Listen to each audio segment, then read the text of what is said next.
Well, hi everybody. It's good to see you. I hope you're well. Pull you up a chair and sit with me a spell while I share the story of three Appalachian outlaws. And our first is Appalachian outlaw Lewis Powell, a conspirator part of the Abraham Lincoln assassination. Lewis Powell was an Appalachian man who conspired to help John Wilkes Booth kidnap Lincoln in a plot to give the presidency to the Confederates. Lewis Powell was born April the 22nd, 1844 in Randolph County, Alabama. His parents was George Cater and Patience Powell. They had 9 children. George was an ordained Baptist minister. Lewis was a quiet, introverted, and well-liked child. He loved to carve, fish, sing, read, and even study. He was given the nickname Doc by his sisters after he began nursing sick and stray animals. Powell was hot-tempered and stubborn, and at the age of 13, Lewis was kicked in the face by a mule, shattering his jaws. In 1859, the Powell family sold the family farm and moved to Florida. And on June 12, 1861, Lewis lied about his age and enlisted 1st Company, 2nd Florida Infantry. He became a hardened and amazing soldier shooting to kill. He was rumored to carry the skull of a Union soldier. He often used it as an ashtray. He got a 2-month furlough at the end of his first year. On May 18th, he re-enlisted, and by November, he was hospitalized in Richmond because he fell ill. July 2nd, 1863, he was shot in the right wrist at the Battle of Gettysburg.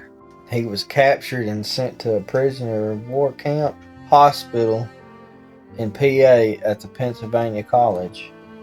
July 6, 1863, he started working as a nurse in camp and the hospital until September 1st. Then he was taken to the Provost Marshal, then by train to Baltimore, Maryland, where he started building the West Wing Hospital, where he fell in love with Maggie Branson. September the 7th, 1863, Lewis would escape. It's rumored that Maggie helped Lewis by sneaking him a Union officer's uniform. She led Lewis Powell to her mother's boarding house, North Street in Baltimore. It was a well-known Confederate safe house. Lewis was told of Harry Gilmore and the Gilmore Raiders' location. He found them and joined them as they crossed into Virginia. And by September 30th, he made his way to John Payne's home. John was a Confederate sympathizer and local doctor in Granville Tract, 4 miles from Warrenton. Powell's Confederate uniform was ragged. He was welcomed in, fed, and given a bed to sleep. Dr. John told Lewis that Colin Mosby and his Rangers had a large detachment unit of patrons there in Warrenton, so he decided to join them. Powell served under Mosby for more than a year. Mosby considered Powell one of his best soldiers, calling him Lewis the Terrible. He was a ferocious and murderous combat. Lewis lived with the Paynes as a civilian and participated in conducting partisan raids.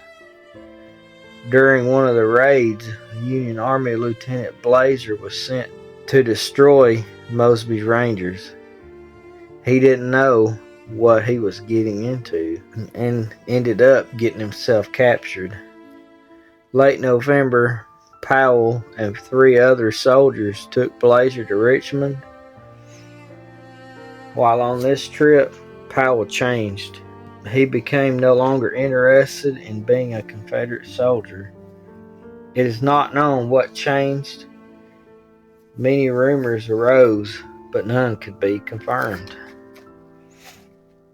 June 1st, 1865, Powell deserted, traveling to Richmond to sell his horse to buy a train ticket to Alexandria. But January 13th, he was behind Union lines, claiming to be a civilian refugee named Lewis Payne. He swore the oath of allegiance to the United States. And January 14th, he was in Baltimore once again at the Miller Hotel, where he used the name Payne again. There he found Mary Maggie again. She introduced him to David Parr, who had a Chinese merchant shop used for meetings of the Confederate Secret Service agents. Powell met there with Parr. John Surratt and Lewis Wishman bought a boat in Childer County, Maryland. The two were members of a group led by John Wilkes Booth, who planned to kidnap Abraham Lincoln and give him to the Confederate authorities. The boat was needed to take Lincoln across the Potomac River. January 21st, the two men traveled to Baltimore to give a man some money. It was suspected to be Powell. Late January 1865, John Wilkes Booth met Lewis and took him to lunch to recruit him into the kidnapping of the president. Powell became one of the most important parts of the scheme, next to Surratt. March 12, 1865, Powell almost messed himself up. He beat a black maid at the Branson house. Afterward, she went to the authorities and had him arrested, and then accused him of being a Confederate spy. Maryland was under Union control at this time. He was taken to the provost marshal. Lewis used the name Payne, swearing he was from Fauquier County, Virginia, claiming to be from the mountains and knew nothing of the war, also claiming to be 18 years old, pretending to be dumb and not understand any English very well. On March 14th, the provost marshal released Powell due to no evidence. Powell took an oath of allegiance to the United States Marshal. He wrote on the form Lewis was to live north of Philadelphia, Pennsylvania during the war until such time the war ended. Surratt sent Parr, telling him to send Powell directly to Washington. Powell was released and boarded the 6 p.m. train directly to the capital. Powell met Surratt at his boarding house under the alias of Reverend Lewis Payne, a Baptist minister. Some people at the boarding house recognized him, claiming him to be Powell, but he claimed to know nothing of him, only hearing the name. They believed him since he was in a new suit, clean shaven, and a new demeanor was different. They accepted this explanation. A few days later, Booth assembled his team to plan the kidnapping of Lincoln. On March 15th, Booth rented the President's box at Ford's Theater to give Powell and Surratt tickets so they could learn the layout of the theater and also plan how to get into the President's box itself. The two men went with 2 ladies from Mary's boarding house. Afterwards, they called a meeting at the Gautours restaurant on First Avenue. It was the first time all 4 men met together. Booth laid out his plan. Powell, who John Wilkes Booth named Mosby's job was to catch the president, who would be handcuffed and lowered from the president's box. Two of the men let John know that they were not happy with the plan. They agreed to join only because they were supposed to kidnap Lincoln in the country where there would be no guards and less chances of being caught. At 5 a.m., the men left, angered and not participating, saying it would be a death sentence to kidnap Lincoln. April the 1st, Lincoln gave a speech from the balcony of the North Wing. He planned to accept the Confederate States back into the Union and give free slaves the right to vote. Powell and Booth cringed at the idea, and that's the point Booth changed his plan from kidnapping to plain out assassination. April the 14th, Booth gave Powell orders to kill the Secretary of State, William Seward, and Booth himself would take care of Lincoln. That very afternoon, word got to Booth that Lincoln would be attending a play at Ford's Theater later that night. So the four met around 8:45 p.m. in Powell's room at the Herndon's house. Booth gave roles to each. Powell and one man would kill Seward. One man would assassinate the Vice President, Andrew Johnson, and Booth himself would go to Ford Theater. The men separated at 10:10. Booth made his way to the unguarded president's box, where he would shoot the president and get away to be caught later. On April the 5th, Secretary of State Seward was in an accident, so Powell would go to his house after the meeting disguised as a doctor bringing Seward medicine. The other man would hold the getaway horse. Seward's butler, William, answered the door. Powell showed him a small bottle of pills. The man asked him to wait, but Powell pushed past him, headed up the stairs, where Seward's son met him. Powell told him the same story. Frederick refused Powell to see Seward as they spoke. Seward's daughter told the men to keep it down, that their father was sleeping. Frederick told Powell to leave. Powell pulled his revolver and pulled the trigger, but it didn't fire, so it hit him over the head. The butler fled, yelling, "Murderer, murderer!" and he went to General Alker's house next door for help. Powell ran into Seward's room, where he was met Sergeant Robertson, Seward's daughter, and a nurse. The sergeant was stabbed in the head. Then Powell jumped onto Seward, repeatedly stabbing him in the face and throat. The man downstairs waiting with the horses ran in fear. Any of the men wrestled Powell to the floor, but Powell overpowered them, stabbing the men and then running down the stairs where the State Department messenger awaited. The man tried to run, but was stabbed. Powell ran out the house, yelling, "I'm mad," tossing the knife and disappearing into the night. The man was supposed to lead Powell to the getaway path, Powell not knowing where he was into the night, only appearing back at the boarding house 3 days later, his clothes bloody from the attack. The Metro D.C. police suspected John Surratt had helped in the Lincoln assassination, and they visited at 2 a.m. on the 15th of April, only 4 hours after the attacks.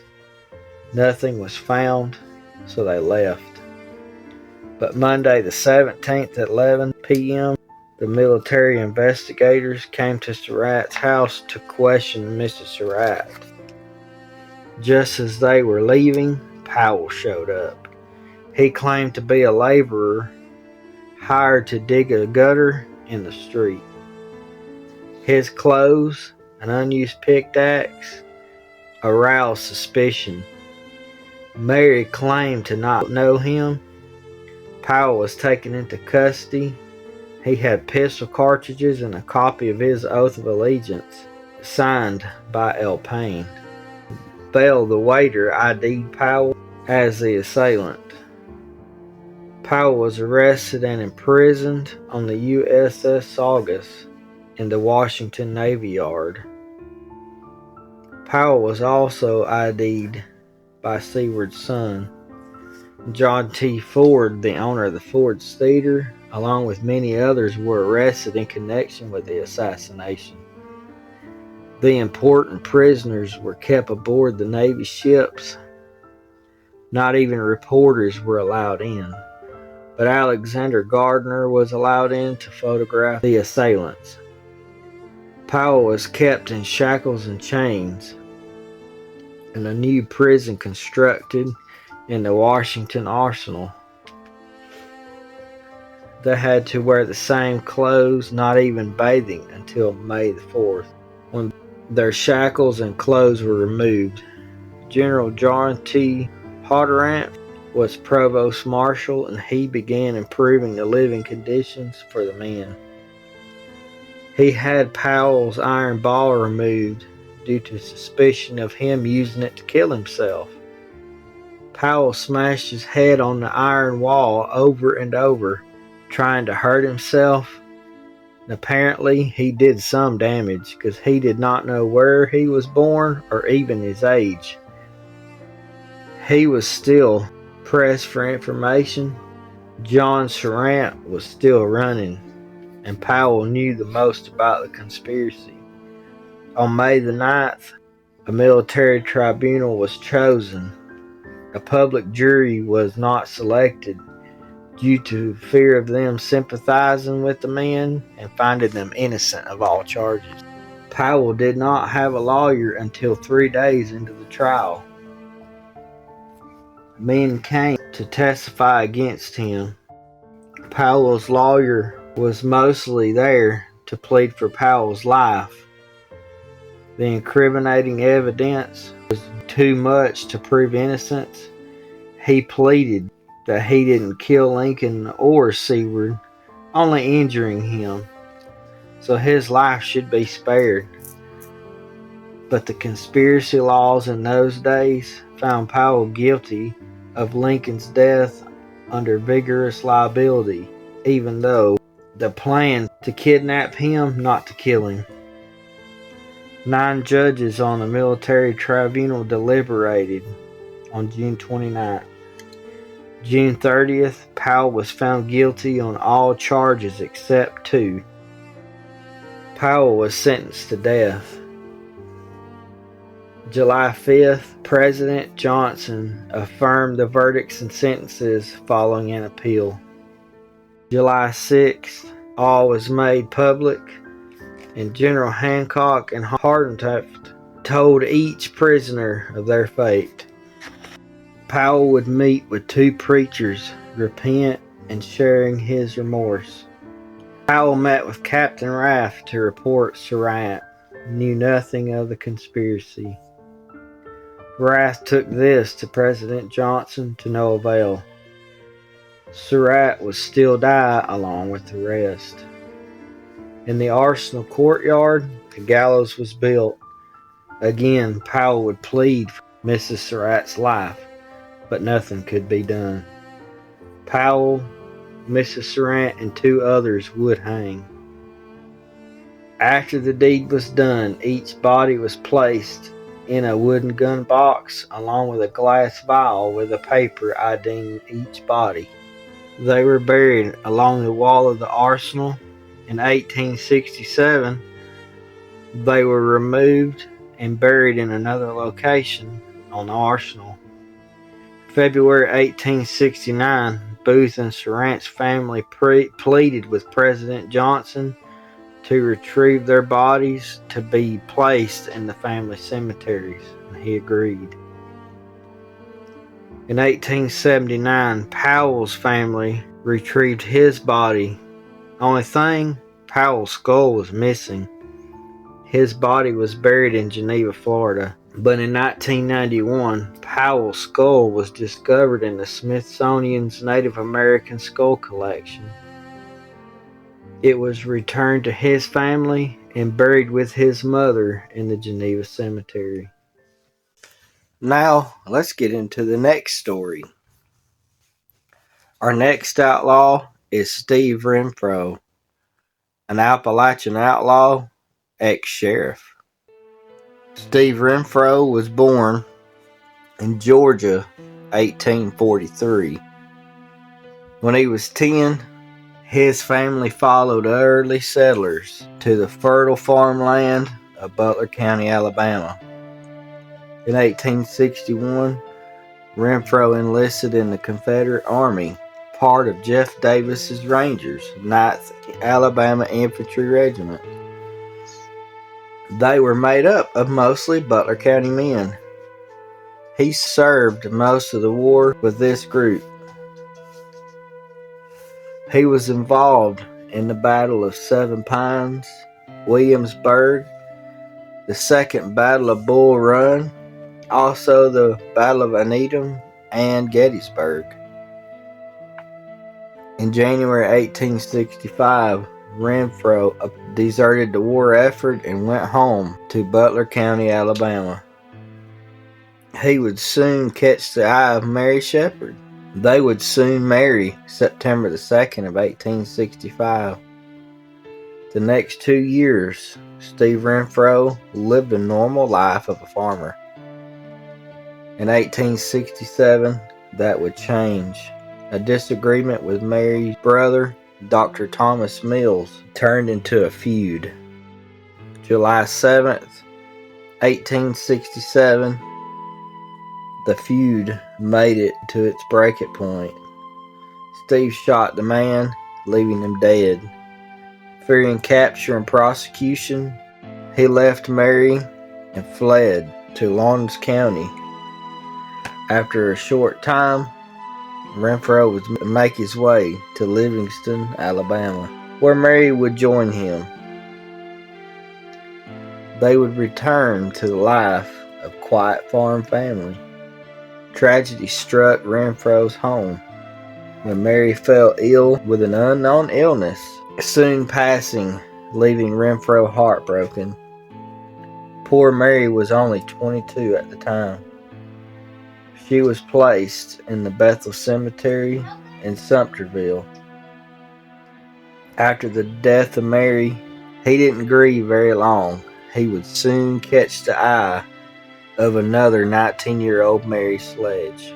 November 11th, 1869, they wed only 6 days before her 20th birthday. They lived happily there, but tragedy would strike 2 years later. Mary contracted a strange illness and would die. She was buried in the Old Side Cemetery in Sumterville. Renfro would do something strange. He had his first wife dug up and buried next to his second wife. The people began to secretly talk about the two deaths, very suspicious, but nothing was made public. All was spoken in private. At the end of 1872, Renfro fell for a 20-year-old lady named Cherry Reynolds. January 9th of 1973, they wed. And in 1878, Renfro ran for sheriff and he won. But soon, problems arose. The new sheriff began drinking on the job, using blackmail, setting fires to people's homes, and stealing from his own office. He got away with this for 2 years, but federal marshal arrested him for his deeds. June 19th, 1880, he broke out of jail.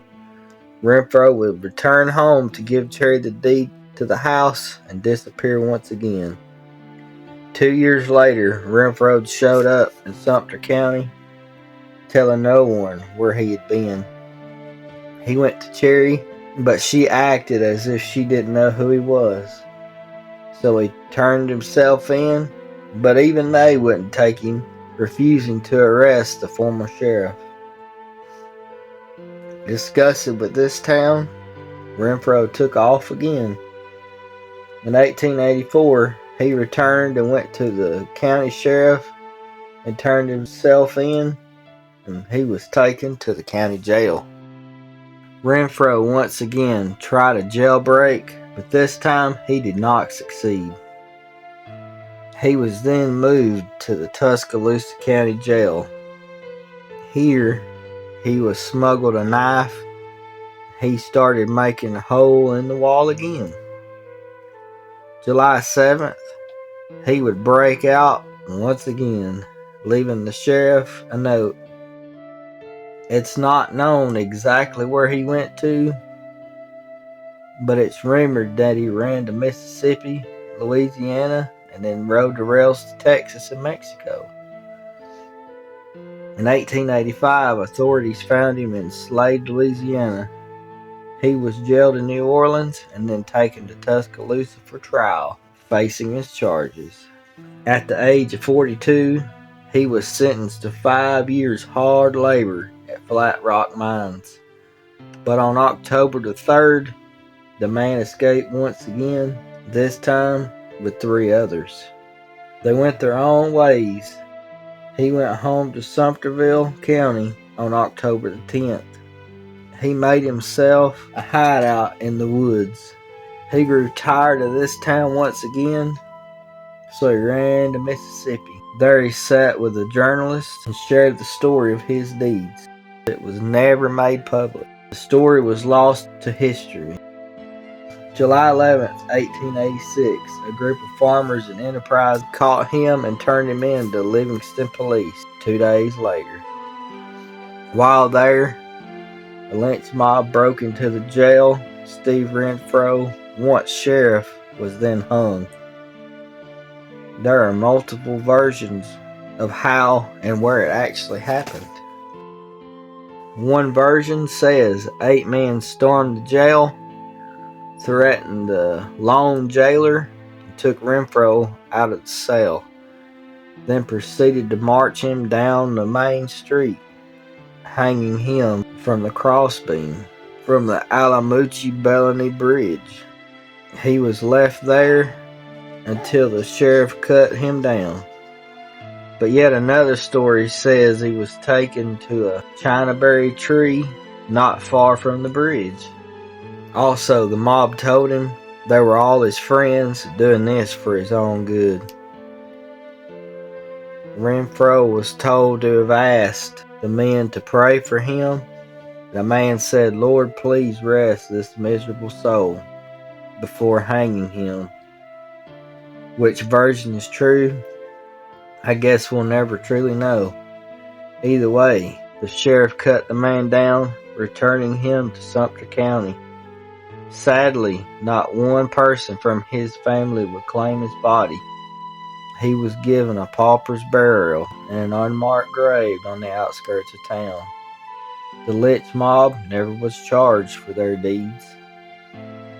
Of all the witnesses that saw the lynching, none came forward.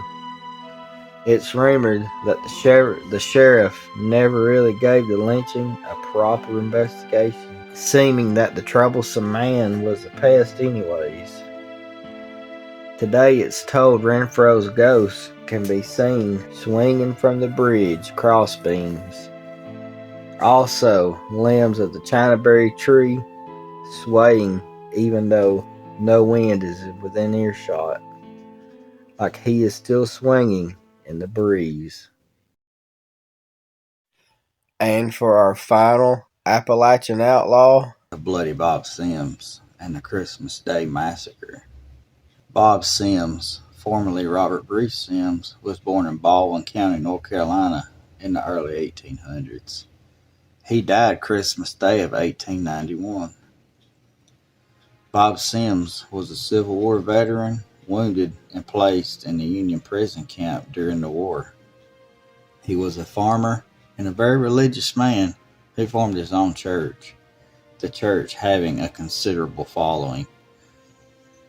He felt he should not have to pay government taxes or fees for land he owned or purchased.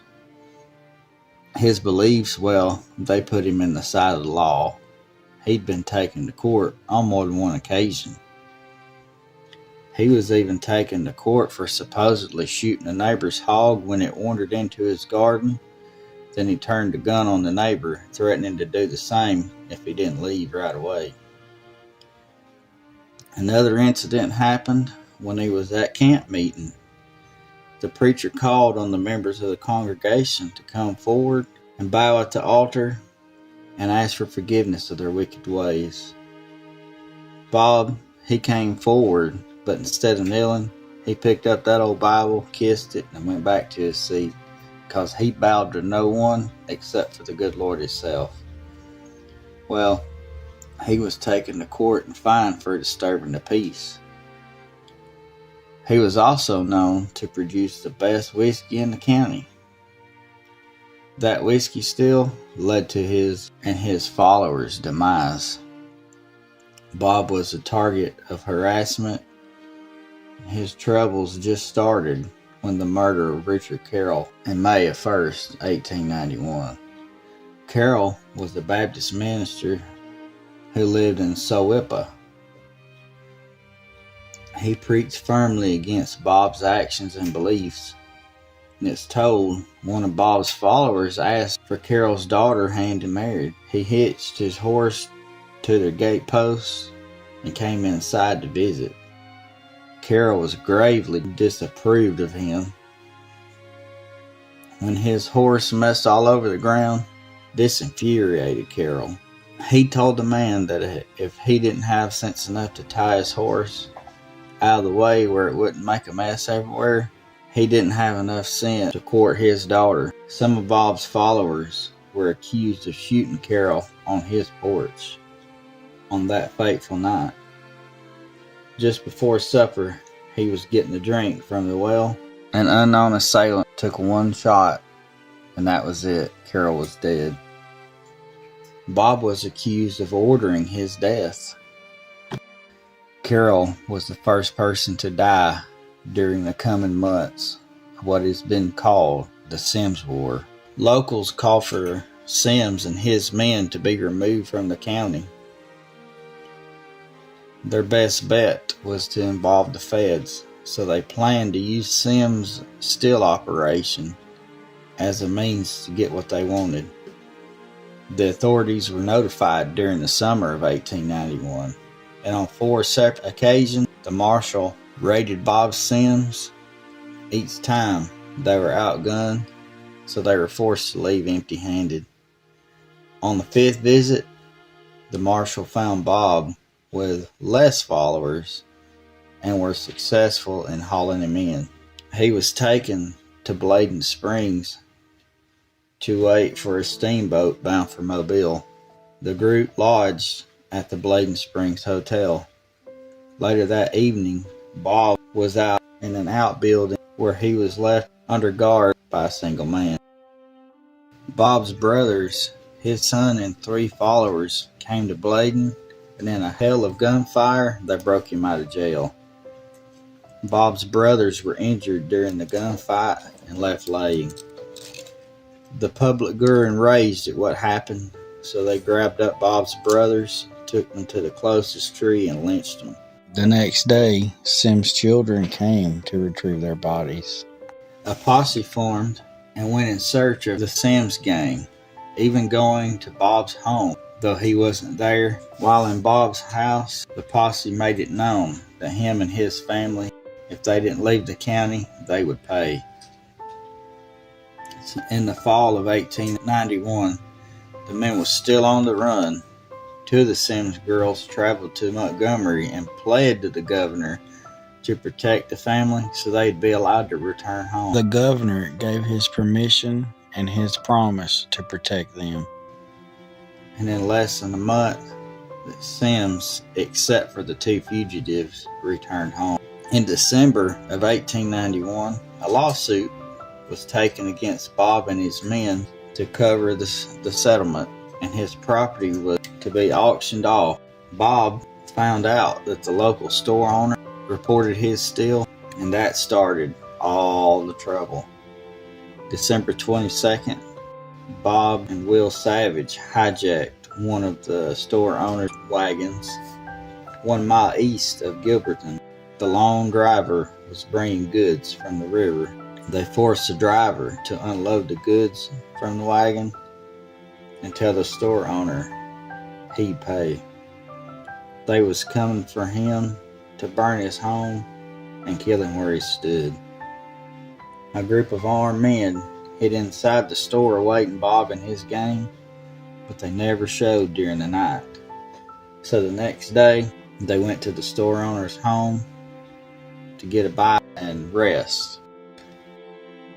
But the night of December 23rd, 1891, the Sims gang got their revenge. Once everyone was asleep, the gang surrounded the house and set fire to it. As the store owner and his family fled the fire, they met a barrage of gunfire. 17 people were inside the house. 10 of those were children. 9 were wounded. 1 adult and 3 children were killed by the gunfire. A school teacher boarding at the house was wounded. She later died January 18, 1892, being the final death during the Sims War. A posse was formed, and they swore the Sims gang wouldn't live to see New Year's. They rode to Sims' house and surrounded it Christmas Eve of 1891.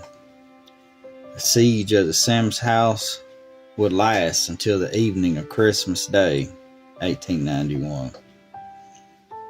Constant gunfire between the posse and the Sims gang rang out from the house until finally Bob and the Sims gang finally surrendered. The sheriff arrested Bob Sims, Tom, Will, and Tyree Savage. They headed out toward Butler, 20 miles north. 25 men escorted them, but an angry mob of 300 men met them at the Samuel Crossroads. They stopped them. The mob overtook the men and lynched the 4 men for their deeds. With that, the war was over. December 25th, 1891. Finally, peace in the South. Good old backwoods justice ended it all. Folks, I hope you enjoyed the history of these 3 outlaws. From Abraham Lincoln to an Alabama sheriff, all the way down to Bloody Bob Sims. Each one having their own unique individual history. I want to thank you for listening. I love you to pieces, and I'll see you next time.